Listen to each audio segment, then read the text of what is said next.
सो आज हम डिस्कस करेंगे acute interstitial nephritis. First of all आपने ये देखना है कि this is your nephron, okay. और नेफ्रॉन होता कहाँ पे? हमारे किडनीज़ में, राइट, ओके। तो यहाँ पे मैंने एक मुख्तसरन डायग्राम ड्रॉ किया ताकि आपको मैं समझा सकूँ ऑब्वियसली इसमें होता क्या है।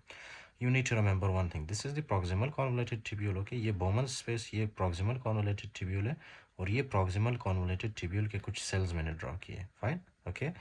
तब acute interstitial nephritis, right, acute interstitial nephritis which is also called as tubulointerstitial nephritis, उसमें होता क्या है? ये जो आपको एरिया नज़र आ रहा है, राइट, ये वाला एरिया, इस एरिया को हम क्या कहते हैं? इसको हम इंटरस्टिशियम कहते हैं, फाइन, इंटरस्टिशियम। और ये इंटरस्टिशियम कहाँ पे प्रेजेंट होता है? ये ट्यूब्स के बाहर प्रेजेंट होता है। ये आपको नज़र आ रहा है, राइट, ये है लूप ऑफ हैनले, फाइन। और ये है प्रॉक्सिमल कॉन्वोलेटेड ट्यूब्यूल। इनके बाहर वाला हिस्सा जो है ना, ये बीच में जो हिस्सा है, इसको हम क्या कहते हैं? Interstitium, fine. तो क्या होती है इंटरस्टिशियम की? यहाँ पे इन्फ्लेमेशन और एडेमा हो जाता है, okay, fine. I will discuss with you कि वो होता कैसे है और उससे क्या कॉम्प्लिकेशंस, क्या क्लिनिकल फीचर्स होते हैं। First of all you need to remember one thing कि आपके पास कुछ ड्रग्स हैं। I will discuss with you the drugs, for example the diuretics, rifampin, NSAIDs वगैरह, okay. I will discuss with you the drugs. आप क्या है, कभी कभी ड्रग्स लेते हैं, okay, fine, drugs, painkiller वगैरह हो गया, या कुछ इन्फेक्शंस होते हैं कभी कभी। We will most specifically discuss about the drugs, okay, because most of the times acute interstitial nephritis drugs की वजह से होता है। अच्छा जी, तो आप ड्रग्स लेते हैं, obviously these drugs will come into your mouth, right. From your mouth it will go into your stomach, right, and from stomach it will enter into your blood, simple, okay. This is our drug, okay, fine. अब ये जो drug है ना, कभी कभी क्या होता है कुछ लोगों में, ये जो ड्रग है ये कुछ प्रोटीन्स के साथ हमारे सर्कुलेशन में जाके बाइंड करते हैं, फाइन, कुछ प्रोटीन्स होते हैं, फाइन। ये हमारे पास क्या है? This is a drug, right, this is a drug. और ये कभी कभी क्या करते हैं, कुछ प्रोटीन्स के साथ इस तरह से बाइंड करते हैं, राइट, बॉन्ड बना लेते हैं, फाइन, कोवलेंट बॉन्ड। ये इस तरह से कुछ प्रोटीन्स के साथ बॉन्ड बना लेते हैं। अच्छा जी, अब बॉन्ड बनाने के बाद ये लोग क्या बनते हैं? ये लोग बनाते हैं हमारे पास हेप्टेन्स, राइट, हेप्टेन्स बनाते हैं। This compound, okay, this compound drug protein drug complex, ये क्या? Protein drug complex. ये कॉम्प्लेक्स किस चीज़ से बना है? प्रोटीन और ड्रग से, right. Now this complex is called as the hapten, okay, hapten. ये इस कॉम्प्लेक्स को हम क्या कहते हैं? हेप्टेन। अब ये जो हेप्टेन है ना, this is a foreign molecule, okay. क्यों? क्योंकि ये एक नया कंपाउंड बना है हमारे बॉडी के अंदर, तो हमारे जो इम्यून सिस्टम है ना, वाइट ब्लड सेल्स स्पेशली, वो इसको पहचानते नहीं है, राइट।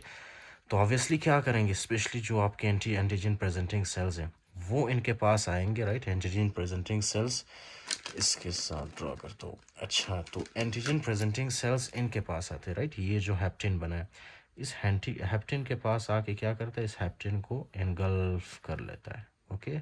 हेप्टेन को क्या करता है? ये एनगल्फ कर लेता है, जिसकी वजह से ये हेप्टेन आ जाता है हमारे एंटीजन प्रेजेंटिंग सेल के अंदर। This is your antigen presenting cell, या तो फिर मैक्रोफेज बोल सकते हो, okay, antigen presenting cell.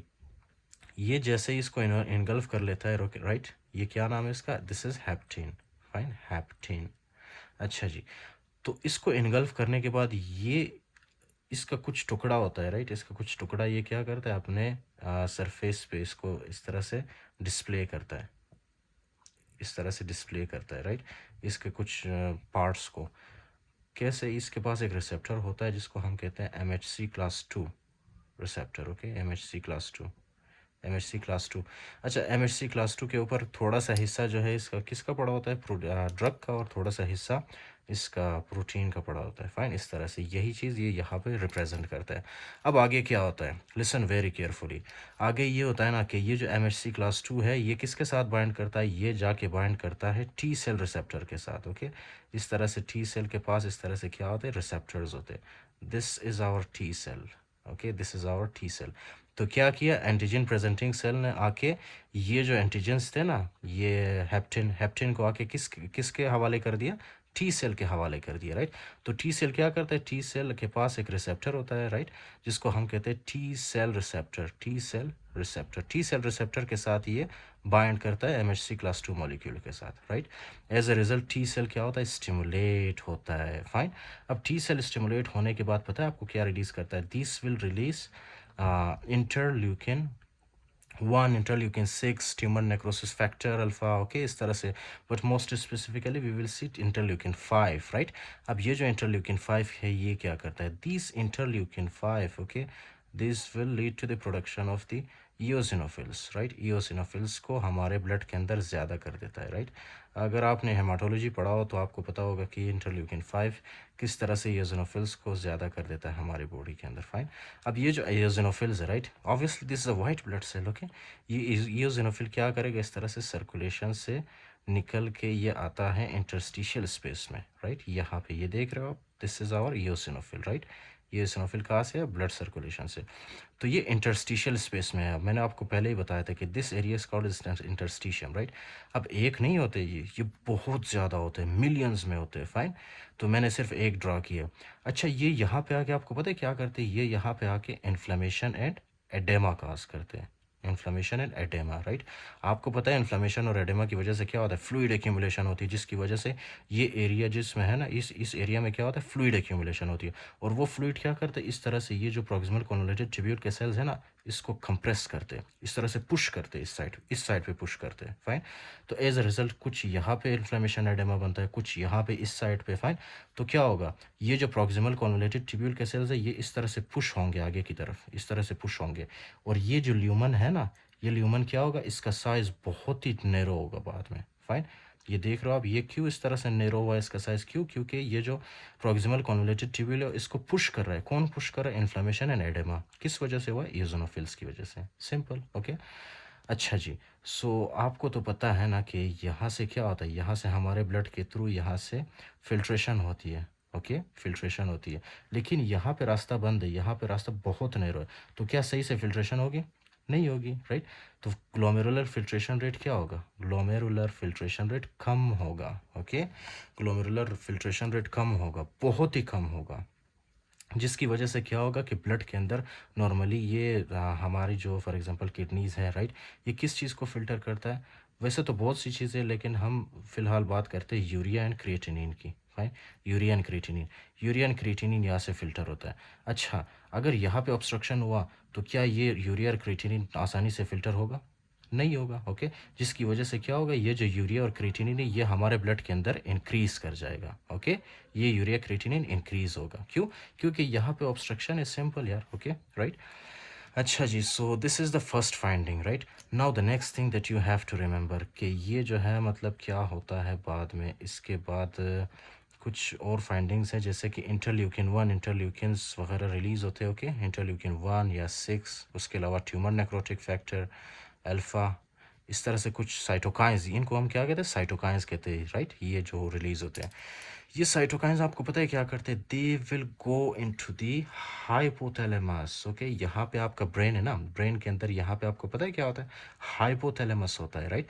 Hypothalamus में जाके टेम्परेचर सेंटर को स्टिमुलेट करते हैं, राइट। टेम्परेचर सेंटर को, वहाँ पे एक न्यूक्लियस होता है उसको स्टिमुलेट करते हैं, जिसकी वजह से वो न्यूक्लियस जैसे ही स्टिमुलेट होता है ना, वो क्या करता है, आपके बॉडी के टेम्परेचर को इंक्रीज़ करता है। तो इंक्रीज़ करने की वजह से क्या होगा, आपको फीवर होगा, सिंपल, ओके। आपको फीवर होगा।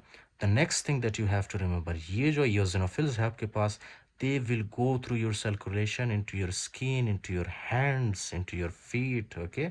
इस तरह से ये आपके सर्कुलेशन के थ्रू जाएंगे आपके फॉर एग्जांपल हाथों के अंदर, और यहाँ पे ये आपके स्किन में डिपॉजिट होना स्टार्ट करेंगे। स्किन में जब ये डिपॉजिट होते हैं तो ये क्या करते हैं, इस तरह आप जब देखते हो ना पेशेंट के स्किन को, ईओसिनोफिल इन्फिल्ट्रेशन की वजह से स्किन के ऊपर आपको रैशेज नज़र आते हैं, फाइन, रैशेज नज़र आते हैं आपको, राइट। तो एक आ गया हमारे पास फीवर, दूसरा आता है रेशेस, राइट। अब थर्ड थिंग क्या है, थर्ड थिंग ये है ना कि मोस्ट स्पेसिफिकली यहाँ पे जब इन्फ्लेमेशन होता है, एडेमा होता है, राइट, ये जो प्रॉक्सिमल कॉन्वोल्यूटेड ट्यूब्यूल के सेल्स है ये भी डिस्ट्रॉय हो जाते हैं, राइट, ये भी डिस्ट्रॉय हो जाते हैं, फाइन। तो ये डिस्ट्रॉय होते हैं, उसके अलावा जो है यहाँ पे वाइट ब्लड सेल्स ऑब्वियसली कौन से होते हैं, ईओसिनोफिल्स, राइट। तो ये दोनों एपिथेलियल सेल्स और वाइट क्या कहते हैं, एपिथेलियल सेल्स और ईओसिनोफिल्स इस तरह से यहाँ पे आके इस तरह से डिपॉजिट होना स्टार्ट करते हैं, इस तरह से डिपॉजिट होते हैं, फाइन, ओके। इस तरह कास्ट के फॉर्म पे ये क्या करते हैं, कास्ट की तरह डिपोजिशन होती है इनकी, किस किन चीज़ों की, एक तो हमारे पास है इस तरह से ईओसिनोफिल, ये एजोनोफिल है, ओके। उसके अलावा है एपिथेलियल सेल्स। तो क्या है कि ये जो वाइट ब्लड सेल्स है ये इस तरह से आते हैं यूरिन के अंदर, राइट, इस तरह से यूरिन के अंदर आते हैं, राइट, यहाँ पे यूरिन के अंदर आते हैं। तो जब आप यूरिन पेशेंट का यूरिन चेक करते हो, राइट, तो पेशेंट के यूरिन में आपको क्या मिलता है? पेशेंट के यूरिन में आपको इस तरह से पाई यूरिया मिलता है। फाइन, पाई यूरिया, पाई यूरिया, स्पेलिंग सही, पाई यूरिया। फाइन, पाई यूरिया मिलता है आपको। ओके, पाई यूरिया का क्या मतलब है? जब वाइट ब्लड सेल्स आपको मिले यूरिन के अंदर। Okay, white blood cells in the urine, right. अच्छा जी, मोस्ट स्पेसिफिकली कौन सा वाइट ब्लड सेल आपको रेज मिलेगा? आपको रेज मिलेगा कौन सा वाला? ये चश्मे वाला, जिसको हम क्या कहते हैं? इयोसिनोफिल, राइट। क्योंकि ये जो इंटरल्यूकिन 5 है, ये मोस्ट स्पेसिफिकली किसको स्टिमुलेट करता है? इयोसिनोफिल्स को। फाइन, तो कितनी फाइंडिंग्स हैं? एक फीवर आ गया आपके पास, दिस इज़ फर्स्ट फाइंडिंग। दूसरा फाइंडिंग है रेश। ओके, तीसरा फाइंडिंग है आपके पास पाई यूरिया। ओके, अच्छा जी, सो यही हमारे पास ट्रायड होता है। किस में? ये ट्रायड होता है हमारे पास अक्यूट इंटरस्टिशियल नेफ्राइटिस में। Okay, but you need to remember one thing, यहाँ पे जो है कुछ इस तरह से कैपिलरीज होते हैं, राइट। कैपिलरीज, कभी कभी क्या होता है कि ये कैपिलरीज भी डैमेज होते हैं, ये एपिथेलियल सेल्स भी डैमेज होते हैं, राइट। और यहाँ से जो ब्लड है ना, आपके ब्लड वेसल्स के अंदर जो ब्लड होता है ना, वो ब्लड इस तरह से लीक कर जाता है, लीक करता है और वो ल्यूमेन में आ जाता है, राइट। ल्यूमेन में आने के बाद ऑब्वियसली वो ब्लड कहाँ पे आएगा? हमारे यूरिन में आएगा ना। तो यूरिन में आने की वजह से क्या होगा? हमें कभी कभी यूरिन में जो है हेमाचूरिया भी मिलता है। ओके, हेमाचूरिया का मतलब है blood in the urine. Fine, so this is what happens in the acute interstitial nephritis. I hope I have discussed all the points. Okay, इसमें यूरिया क्रिएटिनिन बढ़ जाता है, you have to remember this, don't forget this, right? अच्छा जी, तो ये चीज़ें हमें मिलती है इसमें। Let's read it now. Acute interstitial nephritis, also called tubulointerstitial nephritis, को tubulointerstitial nephritis भी कहते हैं, which I told you. Okay, acute interstitial renal inflammation होता है इसमें। क्या है इसका मतलब? कि ये जो आपके पास इंटरस्टिशियम है ना, इसको इंटरस्टिशियम कहते हैं इस एरिया को। इस एरिया में क्या होती है? इन्फ्लेमेशन होती है। Fine, okay. The next thing that you have to remember, इसमें हमें क्या मिलता है? Pyuria, classically eosinophils and azotaemia. इसका क्या मतलब है? Listen, okay. पाई यूरिया का मतलब है जब आपको वाइट ब्लड सेल मिले यूरिन के अंदर, स्पेशली कौन से वाइट ब्लड सेल्स? इयोसिनोफिल। ओके, तो यही इसमें बुक में बताया गया है। उसके अलावा यहाँ पे एक कंडीशन बताया गया, एजोटीमिया। एजोटीमिया आपको पता है किसको कहते हैं? जब आपके ब्लड के अंदर यूरिया और क्रिएटिनिन ज़्यादा हो, राइट, उनकी फिल्ट्रेशन नहीं होगी। क्यों? क्योंकि यहाँ पे जो है ऑब्स्ट्रक्शन है, राइट, तो उनकी फिल्ट्रेशन नहीं होगी, तो इस वजह से यूरिया क्रिएटिनिन ब्लड के अंदर ज़्यादा होता है, राइट। उस कंडीशन को हम क्या कहते हैं? Azotaemia, azotaemia. फाइन, ये हो गया हमारे पास। उसके बाद है occurring after administration of drugs that act as haptens. आपको बताया था मैंने कि ड्रग्स जब आप लेते हो, राइट, ड्रग्स क्या करते हैं? ये ड्रग्स प्रोटीन के साथ मिलते हैं, तो एक कॉम्प्लेक्स बनता है, उस कॉम्प्लेक्स को हम कहते हैं हैप्टेन्स। फाइन, ये पूरा मैकेनिज्म आपको बता चुका हूँ मैं। After administration drugs that act as hapten inducing hypersensitivity. आपको पता है इसमें कौन सा हाइपर सेंसिटिविटी होता है? हाइपर सेंसिटिविटी टाइप 4 होता है, राइट, क्योंकि ये hypersensitivity T cell mediated है। ओके, नेक्स्ट इज दी, कौन से ड्रग्स होते हैं वो यहाँ पे आपने देखना है। कौन से ड्रग्स होते हैं? ड्रेन्स मतलब D for diuretics, R for रिफाम्पिन, A for antibiotics. कौन कौन से एंटीबायोटिक्स हैं? Penicillin and सेफेलोस्पोरिन्स। सेफेलोस्पोरिन्स जैसे कि सिफ्ट्राइक्सोन, सेफेजोलिन। ओके, इस तरह से कुछ सेफेलोस्पोरिन्स होते हैं। उसके अलावा proton pump inhibitors, proton pump inhibitors आपको पता तो है, राइट, ओमेप्राजोल वगैरह, स्टमक प्रॉब्लम जब होती है तो देते हैं हम। एनसेड्स पेन किलर है, जैसे कि एनाल्जेसिक। ओके, एनाल्जेसिक्स, ये सारे कौन से एनसेड्स है ना। फिर सल्फा ड्रग्स है, सारे सल्फा ड्रग्स, ओके, जितने भी है, ये हमारे किडनी को डैमेज कर सकते हैं। अच्छा, ये तो हो गया। उसके बाद है less commonly may be due to secondary to other process such as systemic infection, जैसे कि माइकोप्लाज्मा, इसकी वजह से भी हो सकता है, माइकोप्लाज्मा की वजह से, या ऑटो इम्यून डिजीजेस जैसे कि Sjogren syndrome. Okay, Sjogren syndrome, systemic lupus erythematosus and sarcoidosis. Trust me, I will teach these, okay, in very detail in the rheumatology section. Okay, I will teach you this. अच्छा जी, तो ये सिर्फ फ़िलहाल आपने याद रखना है, because they are not topic of the renal system. I will teach you, don't worry. Associated with fever, आपको पता है फीवर किस वजह से होता है? आपको मैंने बताया था ना, ये इस तरह से इंटरल्यूकिन्स रिलीज होते हैं। इंटरल्यूकिन जाके आपके हाइपोथैलेमस के टेम्परेचर सेंटर को स्टिमुलेट करते हैं, जिसकी वजह से टेम्परेचर बढ़ जाता है और आपको फीवर होता है। फाइन, ये आपको फीवर होता है बाद में। नेक्स्ट इज़ दी, ओके, कहाँ पे है ये? रेश किस लिए होता है? क्योंकि मैंने आपको बताया था कि यूजिनोफिल्स कभी कभी आपके स्किन में जाके इन्फिल्ट्रेट करती है, मतलब वहाँ पे जाके एक्यूमुलेट होते हैं, जिसकी वजह से रेशेस बनते हैं। पायूरिया कैसे होता है ये भी आपको बता चुका हूँ, haematuria and costovertebral angle tenderness, okay, but can be asymptomatic. Costovertebral angle tenderness, ये फॉर एग्जांपल आपकी बॉडी है, फाइन, ये आपकी बॉडी है, बैक, बैक आपको बैक दिखा रहा हूँ, ओके। बैक में क्या होता है आपके, इस तरह से वर्टिब्रल कॉलम होता है, राइट। वर्टिब्रल कॉलम से ऐसे क्या निकलती है, इस तरह से रिब्स निकलती है, फाइन, इस तरह से वर्टिब्रल कॉलम से क्या निकलती है, रिब्स निकलती है, राइट। ये मैं पूरा बना लूँ ताकि आपको समझ आ जाए। सो this is a person, okay, ये इसका नेक है, ये है वर्टिब्रल कॉलम। वर्टिब्रल कॉलम से आपको पता है ना इस तरह से क्या निकलती है, रिब्स निकलती है, फाइन, इस तरह से 12 पेयर ऑफ रिब्स निकलती है। अब ये जो आपको 12th रिब नज़र आ रहा है, this is the 12th rib, okay, 12th rib, आखिरी वाला रिब, और उसके बाद है यहाँ पे वर्टिब्रल कॉलम। अब इन दोनों के बीच में जो एंगल बनता है, right, this angle, this is called as the costovertebral angle, और यहाँ पे पेशेंट को पेन होता है, राइट।